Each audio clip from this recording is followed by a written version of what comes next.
गरीब परिवार ने कोई मोटरसाइकिल खरीद ली हो या किसी भी तरीके से उसके पास वो अर्जित हो गया हो, तो आप उसको राशन नहीं दीजिए। तो हमारे टैक्स के पैसों से आप राशन गरीबों का रोक रहे हो और हमारे दिए गए टैक्सों के पैसों से फॉर्च्यूनर पर चढ़ने वाले विधायक एमपीओ को पेंशन और सैलरी क्यों दे रहे हो, उसे भी बंद करो। देखिए नाली कहाँ है, रोड कहाँ है, इसमें कोई आपको डिफरेंसेस नजर नहीं आएंगे। पहले तो आपका बहुत बहुत धन्यवाद कि आप यहाँ आए और मेरे स्लोगन को आपने अभी तक याद किया हुआ है।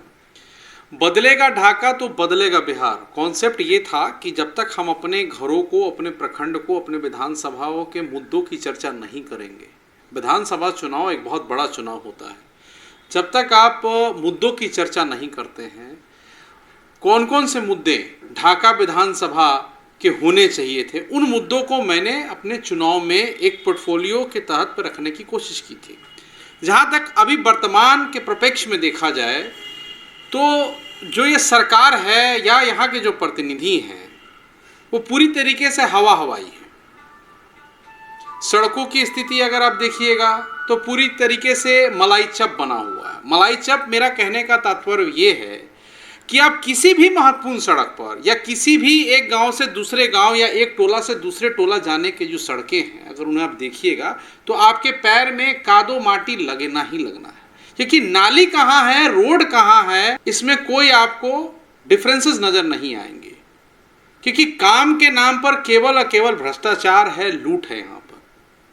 अगर आप वर्तमान सरकार या उनकी प्रतिनिधियों की बात करें तो आप लोगों को जानकारी होगी, आपके माध्यम से भी मैंने अपने लोगों को बताने की कोशिश किया था कि 12 जनवरी को मैंने एक पत्र मुख्यमंत्री, आदरणीय मुख्यमंत्री जी को लिखा था कि ढाका और ढाका विधानसभाओं की समस्याएं, जिसमें कि फुलवरिया घाट के ऊपर भी मैंने कहा था, झौआराम से चैनपुर की सड़क की बात की थी, गांधी चौक से फुलवरिया सड़क की बात की थी, चैनपुर से घोड़ा साहन बालापुर होते हुए की बात की थी, मिडिल स्कूल होते हुए बिरता चौक की बात की थी, भेलवा से चिरैया की बात की थी, सड़कों की चौड़ीकरण की बात हुई, बस स्टैंड की बात मैंने किया।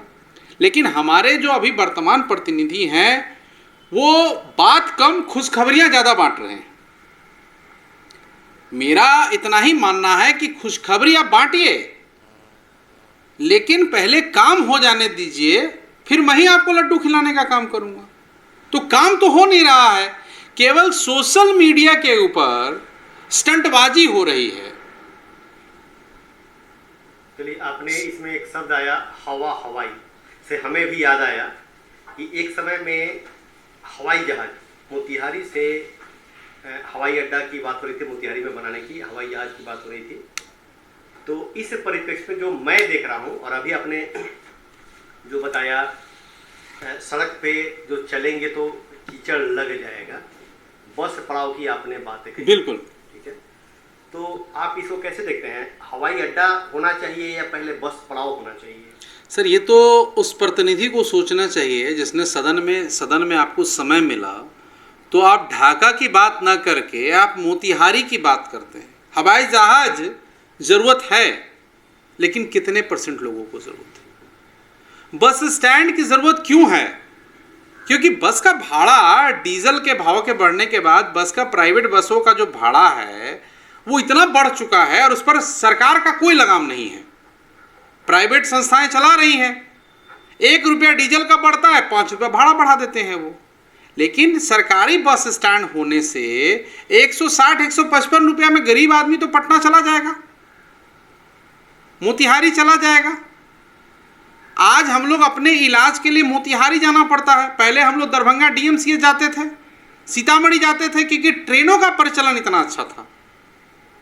आदरणीय पप्पू यादव जी के प्रयास का नतीजा था जब हमने 2021 अगस्त में GM साहब को चिट्ठी लिखा, और आपने देखा होगा कि इस बार GM को हम लोग घोड़ा साहन को उतारने का भी काम किया। उसका कारण एक ही था, हम लोग चाहते हैं कि घोड़ा साहन में तीसरी लाइन बन जाए तो खुद ब खुद बड़ी ट्रेनें रुकेंगी। सिर्फ इस मुद्दे पर भी बात करेंगे, हम ट्रेन के मुद्दे पर भी बात करेंगे, कोई दिक्कत नहीं है। लेकिन पहला मेरा जो सवाल का ये था कि हवाई अड्डा जरूरी है या बस स्टैंड? देखिए, ये यहाँ के प्रपेक्ष में, ढाका विधानसभा के प्रपेक्ष में अगर देखा जाए तो हमें बस स्टैंड की ज़रूरत है, ज़्यादा से ज़्यादा बसों की ज़रूरत है। हवाई जहाज की जहां तक बात है, तो जो अमीर लोग हैं वो पटना से भी हवाई जहाज पकड़ सकते हैं, इसमें कोई दो मत नहीं है। कितने गरीब लोग हवाई जहाज पे चढ़ते हैं। और हवाई जहाज की जहां तक बात है, तो प्रमोद जी एक मंत्री हैं मोतिहारी से, हवाई जहाज की बात वो कर लें। आप बस स्टैंड की बात कर लीजिए, आप फुलवरिया घाट की बात कर लीजिए, आप ललबेगिया में जो बाढ़ आने वाला है 6 किलोमीटर का आपका स्ट्रेच है, हीरापुर से लेके जो जो जगहों में जहां पानी हर बार भर जाता है, बांध का काम का बात कर लीजिए आप। चलिए, कुछ दिन हमारे घोड़ा सहन से मोतिहारी के लिए सरकारी बसें चली थी और हमें लगता है कि 1-2 माह के बाद पुनः वह बंद हो गया।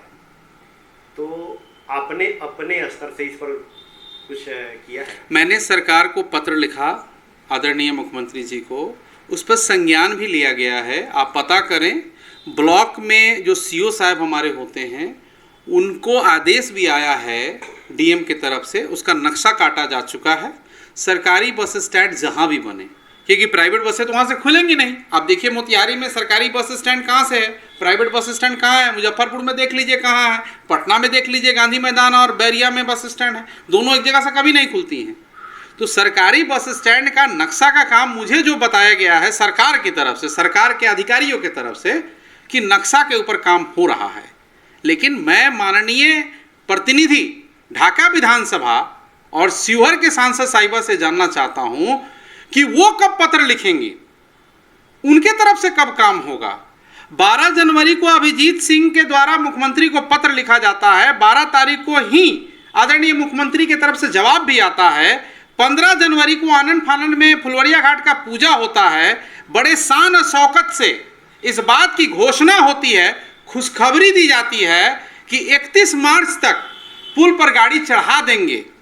और तब भी मैंने कहा था, तब भी जन अधिकार पार्टी ने कहा था कि अप्रैल के महीने में फंड जनरेट होगा और जुलाई अगस्त सितंबर आते आते पुल का निर्माण होगा, जो मुझे बड़े अधिकारियों ने पटना से जानकारी दी थी, क्योंकि मैं उनको लगातार मेल के द्वारा उनसे मेरी बातें होती हैं।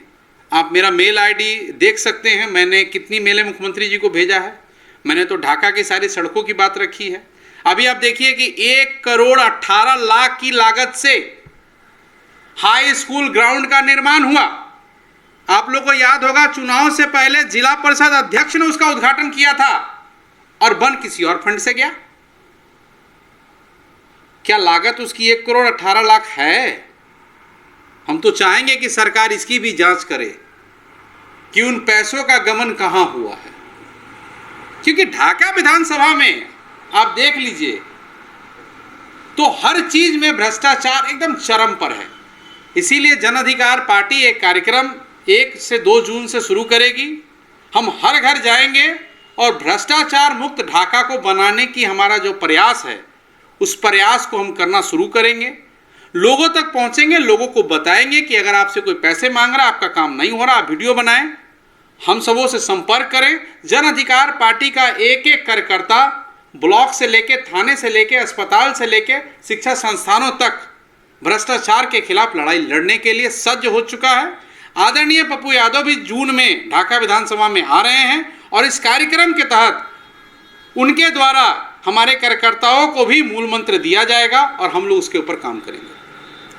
अच्छा, बस स्टैंड अभी फिलहाल नहीं है घोड़ा सहन में, भूमि की कमी हो या जो भी हो, इसके लिए किसको दोषी मानते हैं? सरकार को दोषी मानते हैं, बिल्कुल। भूमि बहुत है घोड़ा सहन में। अभी बीता चौक पे 12 कट्ठा में ऐसे ही कोई घर बना लिया, कोई मठ में घर बना ले रहा है, वहां बस स्टैंड नहीं बन सकते हैं क्या? पुरनहिया रोड में कितना जमीन है, पुरनहिया रोड में स्कूल बन के खड़ा है, अभी तक स्कूल चालू क्यों नहीं हुआ? सवाल तो कई हैं और ये सारे सवाल भ्रष्टाचार से ही हैं। यहाँ के सीईओ को जवाब देना चाहिए कि ज़मीन क्यों नहीं है, लेकिन उन्होंने मुझे बताया है कि ज़मीन उन्होंने आइडेंटिफाई कर लिया है।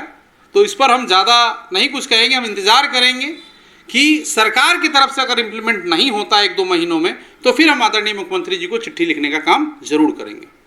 अच्छा, एक आपने वर्तमान विधायक पे सवाल उठाया है कि उन्हें ढाका के विकास के विषय में बात करना चाहिए, मोतिहारी के लिए प्रमोद जी हैं। बिल्कुल हैं। बाकी देखिए, हर जगह के हमारे जिला में 12 विधानसभा है, वन मैन शो नहीं चल सकता है। अगर कोई ये सोचे कि मैं ही अकेले पूरे चंपारण का रखवाला हूँ, तो ऐसा नहीं हो सकता है।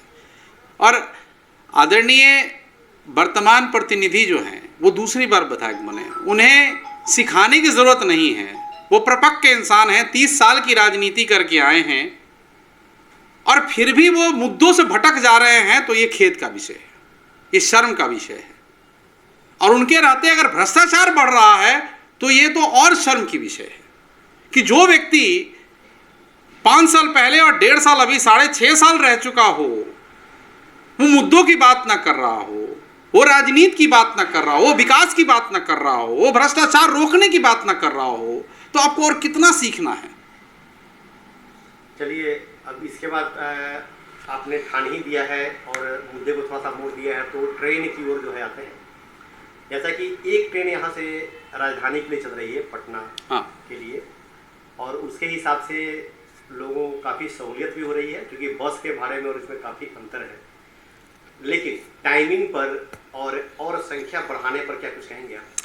ऐसा है कि ट्रेनों की संख्या, बरौनी से गोरखपुर की जो यात्रा होती है रेल की, और बरौनी से भाया मुजफ्फरपुर गोरखपुर की जो यात्रा होती है, करीबन 110 किलोमीटर कम पड़ता है ये रूट, ये शॉर्टेस्ट रूट है।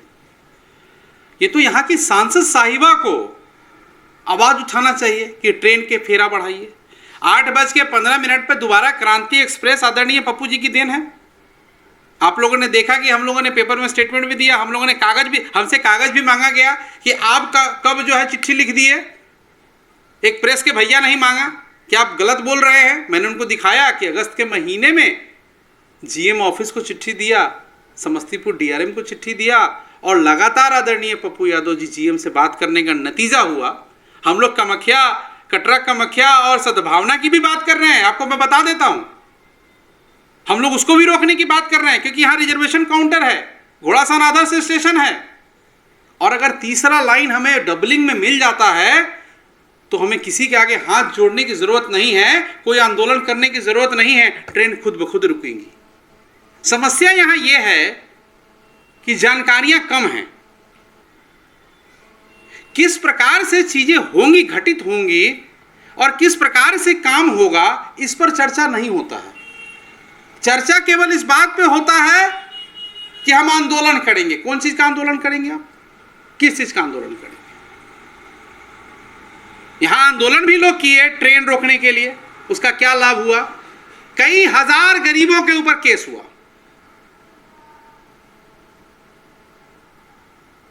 रिजर्वेशन काउंटर आंदोलन का देन नहीं है, वो आदरणीय स्वर्गीय दिग्विजय सिंह जी का देन है। आदर्श स्टेशन आंदोलन की देन नहीं है। आज कैटेगरी बी सी में स्टेशन आ रहा है, आप सांसद महोदया हैं, आपको कई अवार्ड मिले हैं, भले आप क्षेत्र में क्या करती हैं नहीं करती हैं ये चर्चा का विषय हो सकता है, लेकिन अवार्ड तो आप खूब ले रही हैं। इस बात के लिए मैं बधाई भी देता हूं। 15 साल से लगभग आप यहाँ के सांसद हैं, रिकॉर्ड आप बार लगातार 3 बार जीती हैं, लेकिन 3 काम ऐसे वो बता दें जो उन्होंने किए हों। मुझे तो लगता है कि 3 लेटर पैड भी उनका खर्चा नहीं हुआ आज तक, क्योंकि 3 चिट्ठियां भी नहीं लिखी उन्होंने। चलिए, सांसद महोदय की बात जब आ ही गई है, तो जैसा कि मैं देख रहा हूं कि स्थानीय जो भी उनके संसदीय क्षेत्र के लोग हैं, उन्होंने उनका नाम रख दिया है, क्या बोलते हैं उसको, एशिया का जो फेमस मेला है, थोड़ा सा हम मिस कर रहे हैं। देखिए, उपाधि दिया गया है। आप वो महिला हैं और बहुत ही सीनियर लीडर हैं, हमसे बहुत ही ज़्यादा उम्र में बड़ी हैं। किसने क्या नाम दिया, मेरा इसके ऊपर कोई तंज नहीं है। मेरा केवल अनुरोध हो सकता है ऐसी बड़ी लीडरशिप से, जो सदन में आज अध्यक्ष के तौर पे भी बैठती हैं, तो हम शिवहरवासी गर्व करने का काम करते हैं, लेकिन वो कब शिवहर की भलाई के लिए आवाज़ उठाएंगी, कब शिवहर के मुद्दों की बात करेंगे। आपने शिवहर की बात करी, मैं आपको एक बात बता देता हूं, वो पिछले 10 सालों से शिवहर के लोगों को मोतिहारी शिवहर सीतामढ़ी रेलवे लाइन के नाम पर गुमराह कर रही हैं। आज मैं आपके माध्यम से उन्हें खुलेआम चुनौती देता हूं कि वो मुझे एक सर्वे रिपोर्ट रेलवे का दिखा दे एक कोई कागज दिखा दें जिसमें लिखा हो मोतिहारी शिवहर सीतामढ़ी रेलवे लाइन। केवल और केवल गुमराह करने का काम किया उन्होंने। उनके पास न कोई चिट्ठी है, न रेल में कोई रिकॉर्ड है, न अभी तक मिट्टी का सर्वे हुआ है, न जमीन का अधिग्रहण हुआ है।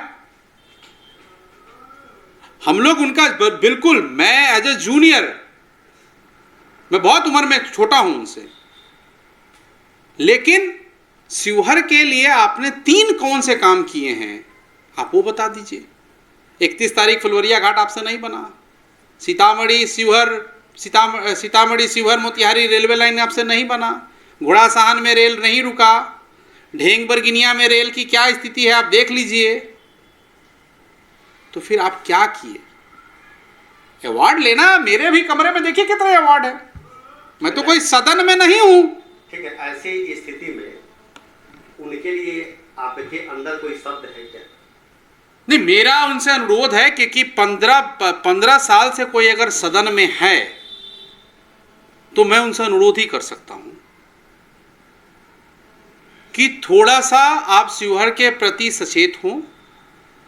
और एक चीज और बताता हूं, मैं जिस घोड़ासहन में बैठा हूं, इसी घोड़ासहन में उन्होंने, बोला गया था गांव को गोद लेने के लिए, उन्होंने बाजार को गोद ले लिया। और जब गोद लिया तो वहां की सुविधाएं आप जाके देख लीजिए।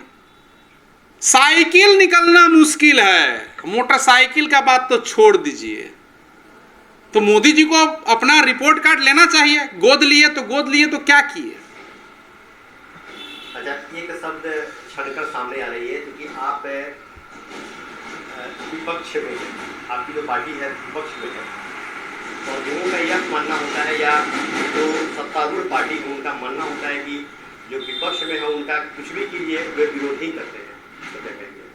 आप काम कीजिए, मैं तो पहले ही कहा था, जो खुशखबरियां आदरणीय प्रतिनिधि ढाका फेसबुक पर डाल रहे हैं, उन खुशखबरियों को आप हकीकत में ले आइए। मैं बूंदी के लड्डू खिलाऊंगा आपको, लेकिन आप ला नहीं पाइएगा, ये 100% मैं बता सकता हूँ।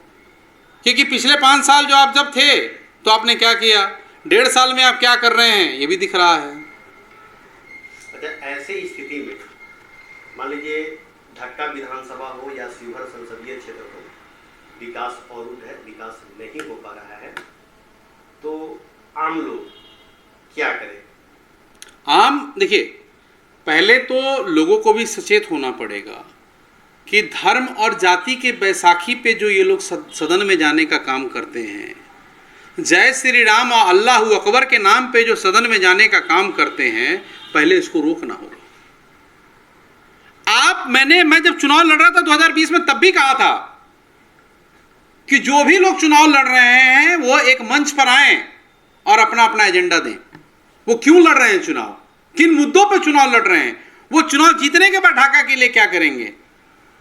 मैं तो सदन में नहीं हूं, मेरे नेता सदन में नहीं है आदरणीय पप्पू जी, फिर भी एक ट्रेन रुकी, बस के पड़ाव का नक्शा कट रहा है। कई लोगों का जो व्यवस्था हो सकता है, पीएमसीएच, आईजीएमएस, एम्स, वो हो रहा है। वरुण सिंह जैसे लोगों की हत्या होती है, वहां पप्पू जी पहुंचते हैं, न्याय दिला रहे हैं। स्कूल में बच्चों का फीस माफ कराया जा रहा है। आप क्या कर रहे हैं जब सदन में हैं और बड़ी बड़ी गाड़ियों से आप चल रहे हैं? मैंने तो एक एफिडेविट दिया था कि मैं आजीवन पेंशन और सैलरी नहीं लूंगा। वर्तमान विधायक अपना पेंशन और सैलरी छोड़ दें, कॉलेजों को दे दें, स्कूलों को दे दें। क्यों नहीं देते? वो युवा हैं, युवा शक्ति हैं, वो अपना पेंशन और अपना सैलरी वो दे दें स्कूलों को, कॉलेजों को, बुनियादी सुविधाएं पूरी होंगी। जहां पंखा नहीं हो पंखा लगेगा, जिस कंप्यूटर के अंदर लैब के अंदर कंप्यूटर नहीं है कंप्यूटर लगेगा, जिस केमिस्ट्री के अंदर केमिकल्स नहीं है वहां केमिस्ट्री लैब में केमिकल्स आएंगी, लाइब्रेरी में किताबें नहीं है किताबें आएंगी। चलिए, सबसे पहले तो आपने बताया कि विकास अवरुद्ध है, बहुत सारी खामियां हैं सरकार में। अगर हम आज से 15 साल पीछे चलते हैं तो सड़कों की स्थिति क्या थी और अब क्या है, थोड़ा सा इस पर प्रकाश डालने का। सर, ऐसा है कि 15 साल पहले क्या थी, उससे 15 साल पहले और क्या थी, उससे 15 साल और पहले और क्या थी, उससे 15 साल और पहले क्या थी, उससे 15 साल पहले आप गुलाम थे। 75 साल पहले आप गुलाम थे, तो हम कहें कि ना हम तो गुलाम थे उस समय, आप तो आज़ाद हो गए, आप तो कुछ नहीं करेंगे जी। 75 साल पहले तुम गुलाम थे, अब तुमको आज़ाद करा दिया, अभी ज़्यादा कुछ नहीं हो सकता है। पहले कितने का बजट था बिहार का? पहले विधायकों के पास कितना फंड था और आज कितना फंड है? आज बिहार का बजट क्या है? आज जो हमारे टैक्सेस जो हम जमा करते हैं वो कितना है, और पहले जो हम जमा करते थे 15 साल पहले वो कितना था? ये भी बताइए ना। आप उस समय इनकम टैक्स और सेल टैक्स सब मिला के 1 रुपया जमा करते थे, आज आप 18 रुपये जमा कर रहे हैं। और कंपेयर कहिएगा कि 15 साल पहले से कर लीजिए। 15 साल वाले तो चले गए, विपक्ष में बैठे हुए हैं। 15 साल वाले विपक्ष में बैठे हैं ना। चलिए आखिरी सवाल है, जैसे अभी चल रही है चर्चा की सरकार गिरेगी। सरकार, देखिए ऐसा है कि सरकार के पास काम के नाम पे कुछ नहीं है, कुछ भी नहीं है। नीतीश जी जैसा व्यक्ति, मैं पर्सनली मुख्यमंत्री या नीतीश कुमार को बहुत ही सम्मान की नज़र से देखता हूँ। उस व्यक्ति ने बिहार का चरित्र और बिहार की चीज़ों को बदलने की भरपूर कोशिश तो की है, परंतु वर्तमान स्थिति में नीतीश जी एक डेंग नहीं चल पा रहे हैं। और जो लालू जी के यहाँ जो रेड हुई वो प्री प्लान रेड थी। 18 मई को आप एफआईआर दर्ज करते हो और 20 मई को 13 साल पुराने मामले में एफआईआर करते हो। 11,000 मामले हैं सीबीआई में, क्यों नहीं होती जांच उसकी? क्यों नहीं होती जांच? मोदी जी की साली जिस केस में इन्वॉल्व है उसकी जांच क्यों नहीं होती है? मुजफ्फरपुर बाल कांड जो हुआ उसकी जांच क्यों नहीं होती है सीबीआई की? रणवीर सेना के मुखिया मारे गए, उसकी सीबीआई जांच क्यों नहीं होती है? वीर कुंवर सिंह का पुत्र मारा गया, उसकी सीबीआई जांच क्यों नहीं होती है? विश्वेश्वरैया भवन में किसका ऑफिस था? बीजेपी की, जदयू के मंत्री का, नितिन नवीन साहब का ऑफिस जला है। नहीं, नितिन नवीन साहब का ऑफिस जला है। सरकार, जो हमारे नेता आदरणीय पप्पू यादव जी प्रयास कर रहे थे कि वाम दल, कांग्रेस, नीतीश, बीजेपी को भगाओ, जो आज भी हम प्रयासरत हैं। आरएसएस और गोडसे के विचारधारा को हम भारत से, इस बिहार से भगाना चाहते हैं। वो केवल और केवल हिंदू और मुसलमान करते हैं। क्या हमारे अंदर पहले राष्ट्रवाद नहीं था? क्या हम 2014 से पहले हिंदू नहीं थे? क्या रामलला का मंदिर मोदी जी ने बनवाया? कानून ने बनाया। इतने दिनों तक जो केस लड़े हैं लोग, या जो कानून ने डिसीजन दिया उसका पालन हुआ है। मोदी जी ने क्या किया? मोदी जी बता सकते हैं देश को, वो तो मन की बात करते हैं, वन वे बात होती है, वन वे ट्रैफिक है उनका, दूसरे की बात तो सुनते नहीं है। जब से देश के प्रधानमंत्री बने हैं, बताइए कब प्रेस कॉन्फ्रेंस किया उन्होंने? 1 to 1 आम खा लेना, आम बेच लेना वो नहीं है। प्रेस कॉन्फ्रेंस कब की? आप तो बहुत, मनमोहन सिंह तो नहीं बोलते थे ना, मोदी जी तो बोलते हैं, तो प्रेस कॉन्फ्रेंस से क्यों डरते हो? रोजगार की वही स्थिति है, रोजगार कुतुब मीनार से ज़्यादा ऊंचा हो गया है और महंगाई मुझे लगता है ताजमहल के नीचे दब गया है ना? चलिए, अभी सरकार गिरने की बात आपके मन में भी आ रही है, तो मैं एक सवाल, क्योंकि आम लोगों से, पब्लिक से मैं हमेशा करता आया हूँ, आज मैं आपसे कर रहा हूँ, अगला हीरो कौन? बिहार का अगला हीरो कौन? बिहार का अगला हीरो जनता। बिहार का अगला हीरो जनता। जिस दिन वो धर्म और जाति को त्याग देगी, बिहार इस दुनिया का, इस भारत का सबसे बेहतरीन प्रदेश बन के रह जाएगा। इसके युवा में इतना दम है कि भारत में सबसे ज्यादा आईएएस और आईपीएस, इस बिहार में इतना दम है कि सबसे ज्यादा मजदूरी करने वाले लोग हमारे बिहार में। लेकिन हमारे बिहार का सबसे बड़ा अगर कोई अभिशाप, कोई शराप अगर है तो जाति धर्म है। जिस दिन पब्लिक, जनता जाति और धर्म को छोड़ के विकास के मुद्दों पर नेता को चुनना शुरू करेगी। आज क्या हुआ? राशन का हाल, गेहूं बंद कर दिए ना। अब क्या कहते हैं, जिसको 2 चक्का होगा उसको राशन नहीं मिलेगा।